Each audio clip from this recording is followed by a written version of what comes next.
बिस्मिल्लाहिर्रहमानिर्रहीम, अस्सलाम वालेकुम। मैं असदुल्लाह खान हूं। सबसे अहम और बड़ा सवाल यह है कि तहरीक इंसाफ के अंदर इस वक्त क्या चल रहा है। बदकिस्मती की बात तो यह है कि 2 दिन के एक शानदार और ज़बरदस्त एहतजाज के बाद, यानी एक ऐसा एहतजाज जिसमें हुकूमत को बैकफुट पर धकेल दिया था तहरीक इंसाफ ने, और कारकुनों ने इतनी मुजाहमत दिखाई थी और इतना पुरजोर एहतजाज किया था कि हुकूमत को समझ नहीं आ रही थी कि अब क्या करे। इस जोरदार एहतजाज के बावजूद इस वक्त पूरी पीटीआई बैकफुट पर है और पूरी पीटीआई इस वक्त कंफ्यूजन का शिकार है। कुछ समझ नहीं आ रही क्या हो रहा है। अब कल रात को मैंने आपको बताया था कि आज एक अहम मीटिंग होने जा रही है, पॉलिटिकल कमेटी की मीटिंग होने जा रही है, और मैंने ये भी कहा था कल शाम के वीलॉग में कि उस कमेटी की मीटिंग से फिर जो कुछ निकलेगा उससे उस सूरत हाल का अंदाजा होगा। लेकिन उस कमेटी मीटिंग से क्या निकला, सिर्फ ये बाहर आया है या ये पता चला है कि उस कमेटी की मीटिंग से पहले, यानी पॉलिटिकल कमेटी ने के मेंबर्स जितने भी हैं और जो भी उस मीटिंग में शरीक रहे हैं लोग, उन सबसे हल्फ लिया गया कि वो इस मीटिंग के कंटेंट को राज रखेंगे, बाहर नहीं जाने देंगे।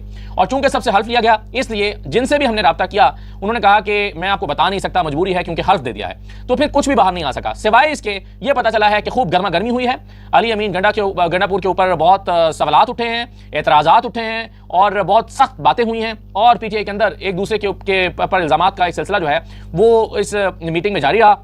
एक दूसरे पर हमले जारी रहे, लड़ाई की सी कैफियत थी, लेकिन कोई भी चीज़ किसी नतीजे पर नहीं पहुंच सकी।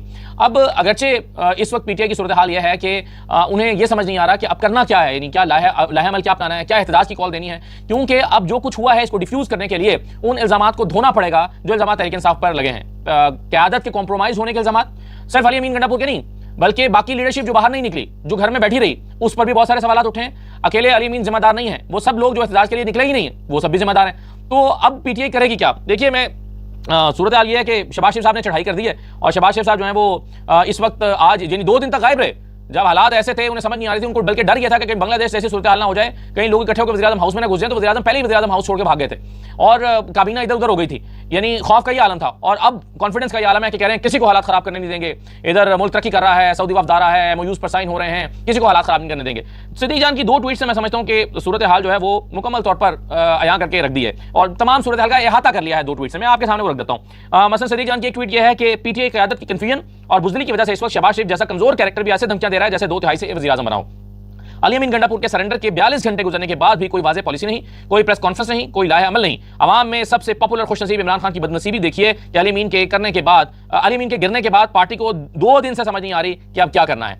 एक तो ट्वीट यह है, यानी वाकई पार्टी अली अमीन की सूरत हाल के बाद बिल्कुल ऐसा लगता है कि माऊफ हो गया है उनका दिमाग, समझ नहीं आ रही कि अब क्या करें।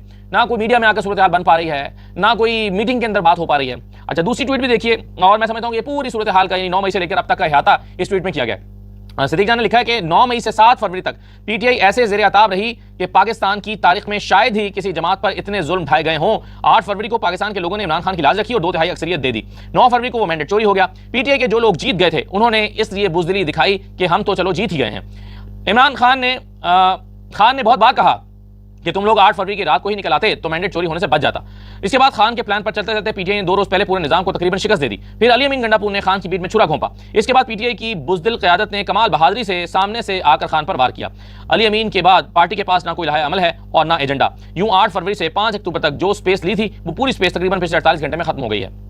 रही सही कसर निकलने वाली है। पीटीआई 9 मई की पोजीशन पर वापस जा रही है। अली अमीन गंडापुर के बाद रही सही कसर उन्होंने निकाल दी जिनके हाथ में पार्टी की बागडोर थी। तो ये सिद्दीक जान की राय है। ये सिद्दीक जान ने इस सारी सूरत हाल पर अपनी राय का इजहार कर दिया और मैंने उनकी राय जो है अपने व्लॉग में भी शामिल कर दी है। तो आपको अंदाजा होगा कि इस वक्त चल क्या रहा है या हो क्या रहा है पार्टी के अंदर। देखिए, एक तरफ कारकुन है, कारकुन गिरा नहीं है, कारकुन का शिकवा जरूर है, कारकुन का गुस्सा जरूर है, लेकिन कारकुन गिरा नहीं है। इसका अंदाजा हमें इस बात से होता है कि जो लोग जिनको गिरफ्तार किया गया और जिनको तारीखों पे लाया जा रहा है उनके हौसले अभी भी पस्त नहीं हुए, उनके हौसले अभी भी जवान हैं और पर्चे दर्ज हो रहे हैं। यानी हुकूमत एक तरफ आलिया हमजा पर, आमिर मुगल पर और आजम सवाती पर और दीगर 25 रहनुमाओं पर और सैकड़ों कारकुनों पर पर्चे दर्ज कर रही है। और पर्चे दर्ज करके जो है वो इनको कई अदालतों के सामने लाया जा रहा है, रिमांड मांगे जा रहे हैं। मुस्तफ़ैन काज़मी को आज 4 रोज़ा रिमांड पूरा होने पर अदालत के सामने पेश किया जाना था, लेकिन मुस्तफ़ैन काज़मी को पेश नहीं किया गया अदालत के सामने और कहा गया कि उनकी हालत अच्छी नहीं है, वो अस्पताल में ज़ेर इलाज है। उनकी हालत ऐसी किसने की है? या शायद ये खतरा है कि अगर उनको अदालत लाया जाएगा तो वो चूंकि जो है वो खुलकर बोलने वाला आदमी है, आउटस्पोकन है, तो ऐसी सूरत हाल में जो है वो न जाने क्या बात कर दे, फिर से क्या कह दे, तो ये खतरा मोल नहीं लिया जा सकता। या मुस्तफ़ैन काज़मी की हालत वाकई खराब है और उनकी जो तस्वीर हॉस्पिटल से आई थी उसमें तो वाकई लग रहा था उनकी हालत खराब है। उनकी हालत कैसे खराब होगी? उनकी आंख पर निशान क्यों है? क्या उन पर तशद्दुद किया गया है? ये सारे सवाल जो हैं वो उठ रहे हैं। अच्छा, दूसरी बात यह है कि देखिए ना कि अलीमा खान और जो उज़मा खान इमरान खान की बहनें हैं उनका 10 रोज़ा रिमांड मांग लिया गया है। क्या कहा गया है? 10 रोज़ा रिमांड मांगते हुए कहा गया है कि जी अलीमा खान और उज़मा खान ने कारकुनों को भड़काया और उनके भड़काने से कारकुन पुलिस पर हमलावर हो गए। मुलजमान से मेगाफोन बरामद कर दिया, मोबाइल फोन बरामद कर लिया है, मेगाफोन जिससे भड़काया गया, लेकिन अभी मोबाइल फोन बरामद करना है, उसके लिए 10 रोजा रिमांड चाहिए। मुलजमान केस में दौरान तफ्तीश मुआवनत भी नहीं कर रही हैं। जो कुछ हुआ इसमें तकरीबन 30 पुलिस एहलकार जख्मी हुए हैं। मुलजमान ने मेगाफोन पर ही लोगों को भड़काया, तो ये सारे वाकयात सामने आए हैं और फिर 10 रोजा रिमांड की इस्तदा की गई। उन्होंने कहा कि सारा कुछ एक साजिश के तहत हुआ, मजीद तफ्तीश की जरूरत है, इसलिए हमें जो है वो इनको रिमांड दिया जाए। फैसल चौधरी साहब इनके वकील हैं, अलीमा खान के, उज़मा खान के, इमरान खान की बहनों के। उन्होंने कहा कि जी हमने मेडिकल चेकअप की इस्तदा की है और मेडिकल रिपोर्ट जो है वो अदालत के सामने पेश नहीं की गई और फिर वो FIR पड़ी और उन्होंने कहा कि जी इनको सिर्फ इमरान खान की बहनें होने की वजह से निशाना बनाया जा रहा है और इनको रिहा किया जाए, इनके रिमांड की कोई जरूरत नहीं है। तो ये सूरत हाल है, यानी 10 रोजा रिमांड जो है वो मजीद मांग लिया गया है इमरान खान की बहनों का। लेकिन इमरान खान की बहनें जब अदालत के सामने आ रही हैं, अदालत के सामने पेश की जा रही हैं, तो उस वक्त उनका हौसला कैसा है और उनको देख के कारकुन कैसे नारे लगा रहे हैं, ये जरा आप इस वीडियो में देख लें। गाड़ियों में घर से निकलते हैं, ये बेचारों को एयर कंडीशन गाड़ियों में इनको गर्मी के अंदर इन बसों में बंद किया है। ये इंसान है। हम कहते थे जी करबला क्या था, करबला क्या था, आपको प्यासा भूखा मारने के लिए इनको क्या करें इनके साथ। इन बच्चों ने किया क्या, ये घर से निकले थे एक एहतजाज के लिए जो हर दुनिया में इंसान का हक है।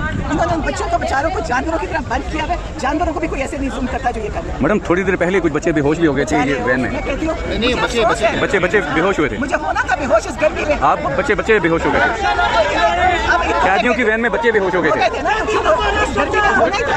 बच्चों ने बेहोशी होना।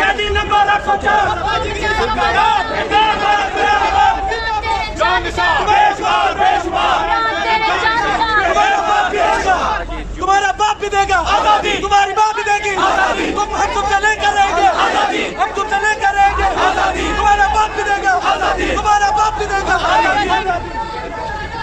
तो आपने देखा कि एक तरफ तो जो है वो इमरान खान की बहन गुफ्तगू कर रही हैं और उसी दौरान जो वैन के अंदर ये प्रिजनर वैन के अंदर तहरीक इंसाफ के कारकुन हैं वो जोर जोर से नारे लगा रहे हैं, इमरान खान के नारे लगा रहे हैं। यानी कारकुनों का जो हौसला है, जज्बा है, वो शायद बरकरार है और वो टूटा नहीं है। अब आप एक खातून कारकुन को देखें जिनके जो हस्बैंड है उनको मिलने के लिए पेशी के मौके पर आए थे, तो आप इस खातून की बात सुने, हंस रही हैं, खुश हैं। ये डी चौक से खातून गिरफ्तार हुई थी, इनको भी जरा देख लें। गिरफ्तार के बाद ये मेरी मिसेज है, अल्लाह का शुक्र है, बहुत हौसला है, इमरान खान की खातिर गई है। इमरान खान का तो स्टैंड है इस वक्त, आपको पता है पूरे पाकिस्तान में सारी पार्टियां हैं, सिर्फ PTI के ऊपर सख्ती है और जितनी मर्जी है सख्ती निकाले। इंशाल्लाह ताला इमरान खान एक दिन बाहर आएगा और ये जो बैठे हुए हैं मरियम नवाज और इमरान खान जिंदाबाद, इमरान खान जिंदाबाद, इमरान खान जिंदाबाद। आपको भी मौका मिल गया। अच्छा, ये खातून कारकुन है और जो बड़े हौसले में दिखाई दे रही है। एक और खातून जो कह रही है मुझे मारा पीटा गया, मेरी कमर पे निशान भी है। आप इनकी बात भी जरा सुन लें। मैडम कितने लोगों ने रेंजर्स के आपने मुझे एक ने मारा है बहुत ज्यादा, मेरे अभी बैक पे देख सकते हैं खून और मेरे हिप्स पे मारे हैं उन्होंने। तो एक तरफ आप देखेंगे पूरी क़यादत छुप के बैठी है इस नाम पे कि जी MNAs को निकलने पर मना किया गया है कि जी कहीं वो पकड़े ना जाएं। और भाई वो MNAs जिनके का खतरा है कि वो कमजोर हो सकते हैं या पकड़े जा सकते हैं, बाकी MNAs को तो नहीं तोड़ा जा सकता ना। मतलब अगर शेख वकास अकरम को पकड़ लें या उमर अयूब खान को पकड़ लें तो उनको पकड़ के वो तोड़ तो नहीं सकते गिरफ्तार करके कि जी अब आप PTI से टूटें और आईन तमीम के लिए वोट करें, वो तो नहीं टूट सकते। तो इस नाम पर के सेंटर MNAs को और ये भी मेरे ख्याल इमरान खान को कायल किया गया होगा, मनाया गया होगा कि जी देखें इस वक्त हालात बड़े नाजुक हैं, MNAs को छुपा के रखना बड़ा जरूरी है। इस आड़ में सारे MNAs घर बैठे हैं। चले MNAs तो छोड़िए, ये टिकट होल्डर्स गायब हो गए और MPs गायब हो गए, तो क़यादत एक तरफ छुपी पड़ी है। दूसरी तरफ कारकुन जिन्होंने बाहर निकल के एहतजाज किया था, वो कारकुन अभी भी हौसले में है और सारा नजला भी उन्हीं के ऊपर गिर रहा है। रियासत अपना सारा तशद्दुद भी उन्हीं के ऊपर, अपनी सारी ताकत भी उन्हीं के ऊपर इस्तेमाल कर रही है, वो जो चंद कारकुन पकड़े गए हैं। तो ऐसे सूरत हाल में आप देखिए कि कारकुनों का गिरफ्तार होना लीडरशिप के लिए और कारकुनों का हौसले में होना लीडरशिप के लिए भी एक मिसाल है। तो बहरहाल अब क्या होगा ये एक सवाल है, क्योंकि PTI की जो क़यादत है वो कमेटी खेल रही है और इजलास खेल रही है, किसी नतीजे पर नहीं पहुंच पा रही। लेकिन अब ऐसा लगता है कि दबाव बढ़ रहा है कमेटी के ऊपर और इनके पास कोई चारा नहीं है सिवाय इसके कि दोबारा से एहतजाज का ऐलान करें, दोबारा से निकलें। और लेकिन सवाल ये पैदा होता है कि कैसे निकलेंगे, अली अमीन गंडापुर की सरबराही में निकलेंगे या किसी और की सरबराही में निकलेंगे? अगर कोई और है तो वो कौन है? और अगर अली अमीन की सरबराही में निकलेंगे तो क्या पूरी मशीनरी के साथ निकलेंगे और क्या अली अमीन निकलेंगे इमरान खान की हिदायत के मुताबिक? ये सारे वो सवाल हैं जिसका जवाब अभी ना PTI के पास है, ना PTI इन सवालों का जवाब दे रही है और ना हमें इनका जवाब मिल रहा है। लेकिन सिर्फ हमें ये अंदाजा हो रहा है कि दबाव शदीद है इस वक्त PTI की लीडरशिप पे और उसके लिए उनको कुछ ना कुछ करना पड़ेगा। आखिर में काजी फैसल साहब के साथ ऐसा लगता है हुकूमत ने हाथ कर दिया है। ये मैं काफ़ी अरसे से कह रहा था कि देखिएगा आपके काजी फैसल साहब जो बहुत कुछ कर रहे हैं अपनी एक्सटेंशन के लिए और 63A तक का फैसला उन्होंने जल्दबाजी में दिया। यानी वो ये इल्ज़ाम ना मोल लेते तो चले घर चले जाते इज्जत के साथ कि उन्होंने एक ऐसी कमेटी बनाई, ऐसी कमेटी जो तश्कील नहीं दी जा सकती थी, उस कमेटी से एक बेंच बनाया, वो बेंच जिस तरह से उन्होंने तोड़ा और तोड़ के नया बेंच बनाया, ये सब वो नहीं कर सकते थे, उस पर कानूनी बहुत सारे सवाल पैदा होते हैं। लेकिन काजी फैसल साहब ने ये सारा गैर कानूनी अमल सिर्फ इसलिए किया था कि उनको एक्सटेंशन हो जाए। लेकिन मैं आपको कह रहा रहा था कि काजी फैसल साहब को इस्तेमाल किया जा रहा है, वो इस्तेमाल हो रहे हैं। और देखिएगा कि और अब तो काजी फैसल साहब के बारे में सीधा सीधा राना सनाउल्लाह ने कहना शुरू कर दिया है कि नहीं उन्होंने तो हमें मना कर दिया, वो तो एक्सटेंशन की ख्वाहिशमंद ही नहीं है, नहीं वो तो एक्सटेंशन मांग ही नहीं रहे। हालांकि उनसे जाके पूछेंगे, वो कहेंगे यार मैंने कब मना किया, खुदा के बंदो। और मुझे डर है कि कहीं ऐसा ना हो काजी फैसल इसका एक रजिस्ट्रार के जरिए या अपने तर्जुमान के जरिए एक वजाहत जारी करवा दें और कह दें कि नहीं गलत कोट किया गया है, मुझे राना सनाउल्लाह गलत कह रहे हैं, मैंने तो ये कहा ही नहीं है कि मैं नहीं चाहता। अब देखें कैसे कोट किया राना सनाउल्लाह ने मालिक साहब के प्रोग्राम में। जरा आपको मैं क्लिप दिखाता हूं, आपको अंदाजा होगा कि कैसे इंटरप्रेट कर रहे हैं राना सनाउल्लाह साहब, और मेरा ख्याल है गलत इंटरप्रेट कर रहे हैं। जरा सुन लीजिए। उन्होंने इनकार नहीं किया था, तब उन्होंने ये कहा था सिर्फ चीफ जस्टिस की एज की बात नहीं है, लेकिन अगर तमाम जजेस की एज बढ़ेगी तो फिर मुझे कोई एतराज नहीं है। उन्होंने इनकार नहीं किया था। नहीं, उन्होंने ये भी नहीं कहा था, नहीं उन्होंने ये भी नहीं कहा था। उन्होंने सिर्फ ये कहा था कि जो आप यानी देखें ना, उन्होंने पूछा कि जी आप कोई अमेंडमेंट करने जा रहे हैं, तो उन्होंने कहा कि जी हाँ हम चीफ जस्टिस के मुद्दत का तयन करने जा रहे हैं। तो उन्होंने कहा कि फिर मैं इसके लिए अवेलेबल नहीं हूँ। दूसरी बात तो हुई नहीं अभी उनसे। तारिक साहब ने कहा था कि जी उन्होंने कहा कि अगर एज बढ़ेगी, अगर तमाम जजेस की बढ़ेगी फिर मुझे एतराज नहीं है। तो मैं तो आजम तारिक साहब की बात कर रहा हूँ, मुझे तो नहीं कहा फैजी साहब ने, मैं तो आपके लॉ मिनिस्टर को कोट कर रहा हूँ। नहीं, ये बात उन्होंने नहीं की। उन्होंने सिर्फ इतनी बात की कि मैं चीफ जस्टिस की मुद्दत के बढ़ाए जाने के जो है वो हक में नहीं हूँ, और मैंने ये बात कही थी। तो मामला ये है कि देखिए ये कोई ना तो ये मंसूर अली शाह साहब स्पेसिफिक अमेंडमेंट को होने जा रही है किसी को रोकने के लिए, और ना ही किसी को रखने के लिए।